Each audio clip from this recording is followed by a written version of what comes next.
समस्त को मो तरफ प्रणाम। देख पे मो चैनल को आसतार मुझे स्वागत करुँची।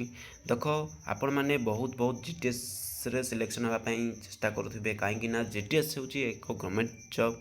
आपण मैंने चाहूबे केमी मो जीटीएस रे सिलेक्शन हो जाऊ। देख 30 40 50 पिला मुझे तो कहीपरि सिलेक्शन हम कि ना ग्यारंटी ना, किंतु एति कहीपरि जे 40 50 भी रखी भी पकाओ कहीं जो डिविजन रे से पिला जदि पकई नथिबे तेबे आपणकर से सीट चांस अच्छी। ता सहित देख जदि भी आपण देख 50 उपर जदि रखिंट तेबे पकातु कहीं सिलेक्शन होबार चांस भी आपण मानकर अच्छी। देख ओडिशा पोस्टाल जीटीएस रिक्वायरमेंट 2024 मुझे या विषय सब डिटेल्स कौटे कही अलग भिडियो कही।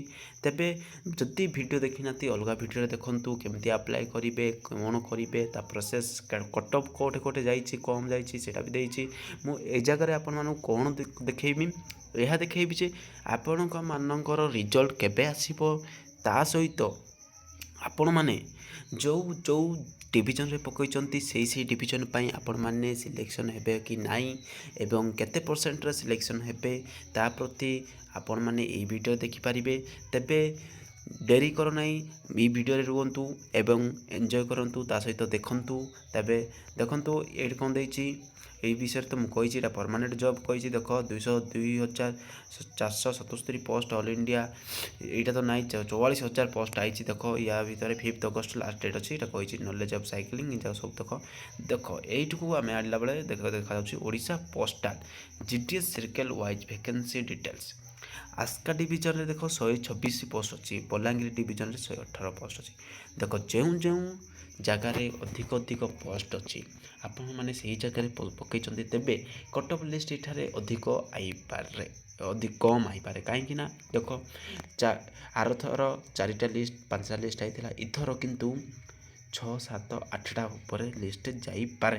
देख बलांगीर डिविजन 118टा पोस्ट देती। देख जो अधिक कटक साउथ डिविजन जदि कटक जदि आप 80 पर पकईचंती तब सिलेक्शन होबार चांस अच्छी 150%। ढेंकानाल डिविजन देख 201 पोस्ट देती। कलाहांडी डिविजन 6टा पोस्ट देती। कलाहांडी डिविजन 262टा पोस्ट देती एवं कोरापुट डिविजन 237टा पोस्ट देती। मुझे आपको जो अधिक पोस्ट बाहरी से ही कौन यही जगह जब पकईचंती तेबे जगह सिलेक्शन होबार चांस आपन बहुत बहुत बहुत परसेंटेज अच्छी। रायगड़ा डिविजन रे 175 पोस्ट अच्छी। देख आउ संबलपुर डिविजन रे 166 पोस्ट अच्छी। आपण माने जदि एमती जगह पकईचंती तेबे आपण सिलेक्शन होबार बहुत बहुत चांस अच्छी। एज देख एज रिलेक्शन देख बीपीएम 12,000 29,000 बीपीएम 10,000 24,000 भितर मिल मार्क बेसिस हम आम जानी 10th क्लास मार्क बेसिस हम एग्जाम। तेबे आपण माने डाउट थे केबे यार रिजल्ट बाहर तो आपण माने केबे भी व्यस्त हूँ ना। रिजल्ट आपण मान सामने जदि आपण मानकर मार्क अनुसार सिलेक्शन अच्छी आपण भल मार्क अच्छा तेबे केबे भी व्यस्त हूँ ना। आपण मानकर सिलेक्शन 100% हम एवं ग्यारंटी देकी कहते जदि आपण सेमिति भल भल डिविजन रे रखिछंती तेबे 80 पर जदि आपण रखिछंती तेबे देन आपण माने सिलेक्शन हो पारिबे।